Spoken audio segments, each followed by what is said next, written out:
Again, this story is from the Wall Street Journal, why an honors student wants to skip college and go to trade school. As worries about student debt rise, states and businesses increasingly push faster, cheaper paths to the workplace, and parents are stumped. This is about Ray Lee Nicholson. She earns A's in her honors class at a public high school south of Pittsburgh. She scored in the 88th percentile on her college boards, but instead of going to college, she wants to attend a 2-year technical program that'll qualify her to work as a diesel mechanic. Her guidance counselor, 2 teachers, and several other adults are telling her she's making a huge mistake. She says, "My dentist told me to work on cars as a hobby, but she kept telling me with my potential I should really go to college." The friction around the best path forward after high school is popping up around the country as anxious students and families try to figure out how to pay for 4 years of college. At the same time, business groups and state governments make the case for a free or much cheaper vocational education. Now, this conversation, according to Wall Street Journal, being fueled by questions about the declining value of a college degree as well as the rising cost of tuition and the resulting student debt. Low unemployment and a strong job market are exacerbating an already growing skills gap, raising prospects for tradespeople like welders who are in high demand. Still, the decision to forego a 4-year degree runs counter to 30 years of conventional wisdom. Well, in my case, it's longer than that, but it's an interesting thing here. One of my big bugaboos, one of my chief gripes with the quote-unquote establishment, now define it this way, the establishment in their minds are our betters. And some of them have good intentions. Others are just plain out of touch and wrong, and they're arrogant and condescending. But some of them do have good intentions. But the people of this country have, for generations, largely entrusted this group of betters to run institutions like education, to come up with a curricula, to run the public school system and certain community college and so forth, and the premises associated with all this, the reasons for doing it. And they have crept into our culture, and they've become rock solid in the culture. And this story illustrates, you got to go to college. It's what you do. There's no other consideration. You don't want to go to college? Look at your grades. You're 88th. Your college boards are out there through the roof. You don't want to. You're ostracized, and you're made to look odd and weird and so forth. But look at what our betters have actually done to this.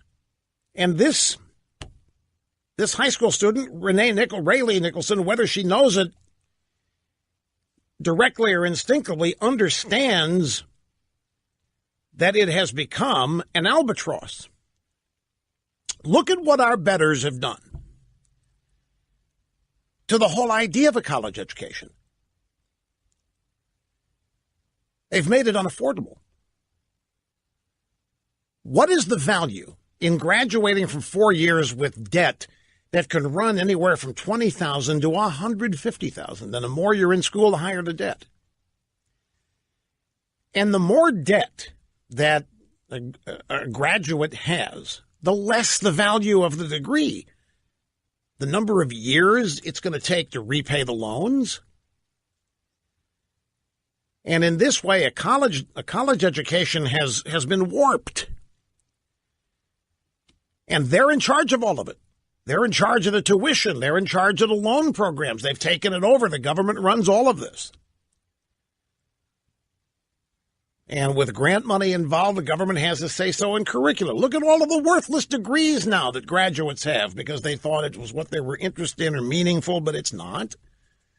And so they're unemployable, and they have all of this debt. It used to not be this way. But when everybody starts talking about the things in life that are too expensive and that we've got to bring the cost down. Nobody seriously ever talks about lowering tuition.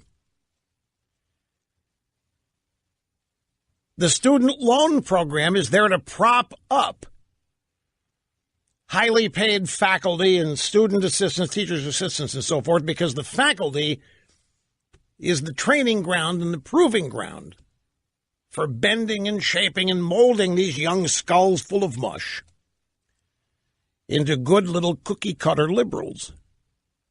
And so the professors, faculty, and so forth that do this can't cut their salaries. We can't grade them on performance. We give them tenure and so forth.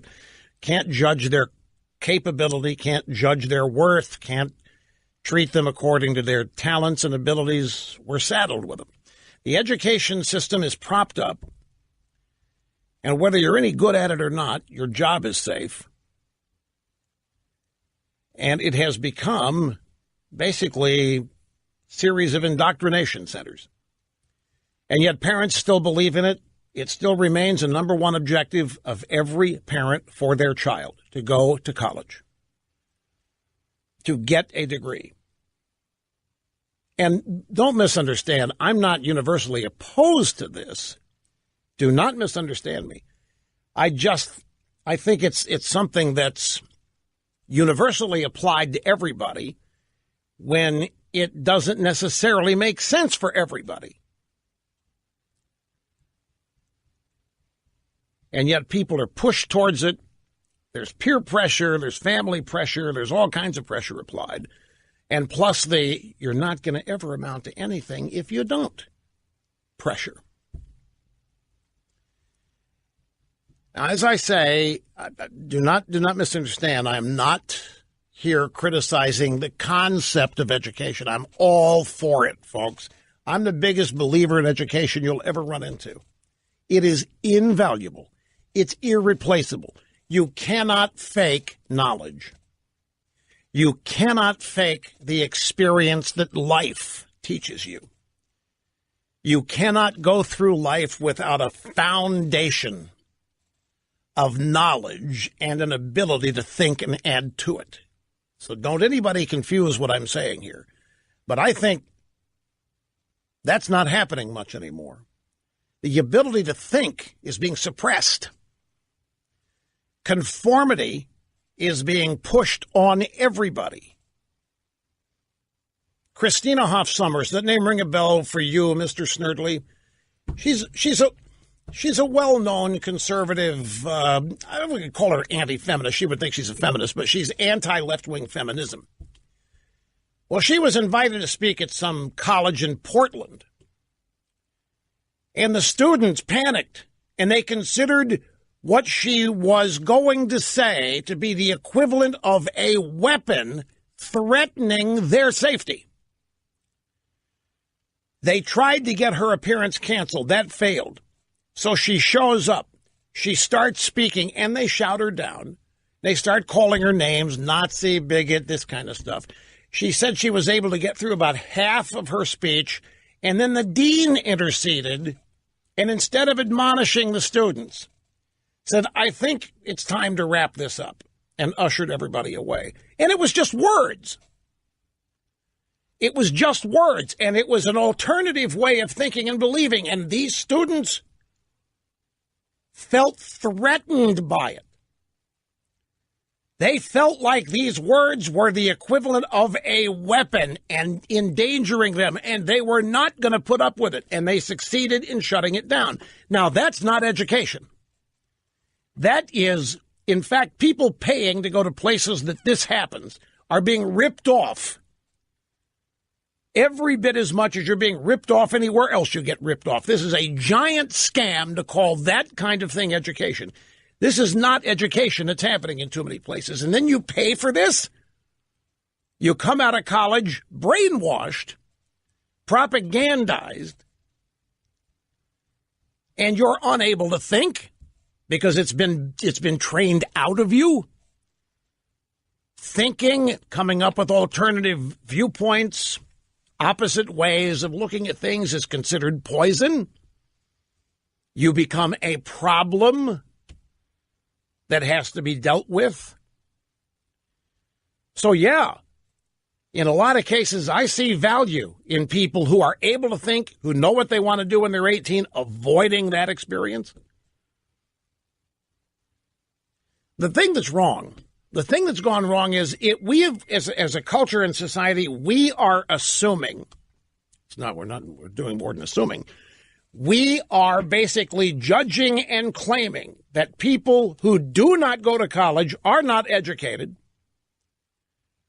and are not sophisticated, not acculturated, and not desirable.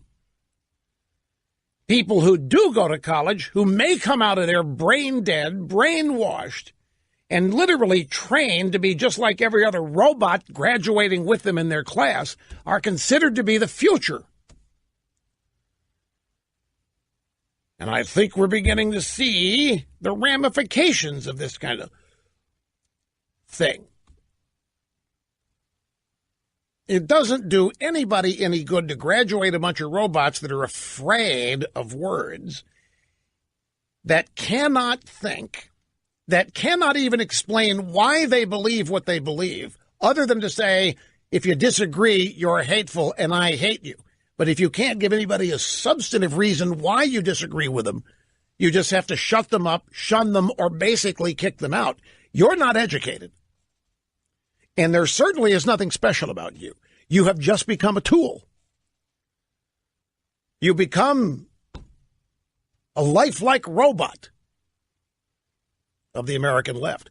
And so a student who is able to think and wants to learn and can get somewhere in life by avoiding that, fine with me, because you can, because that's not education. That's not, we're people that come out of school like this, like these students that shut down Christina Hoff Sommers, and by the way, they're not alone. That's just the latest example, the whole snowflake example. There's not a conservative in this country that can be invited to major college campus anywhere and survive it. By survive it, I mean give their speech. They'll be shut down. They'll be sent packing. That's not education happening at these places, but it's said to be. And look at the prison you're in when you graduate with all that student debt.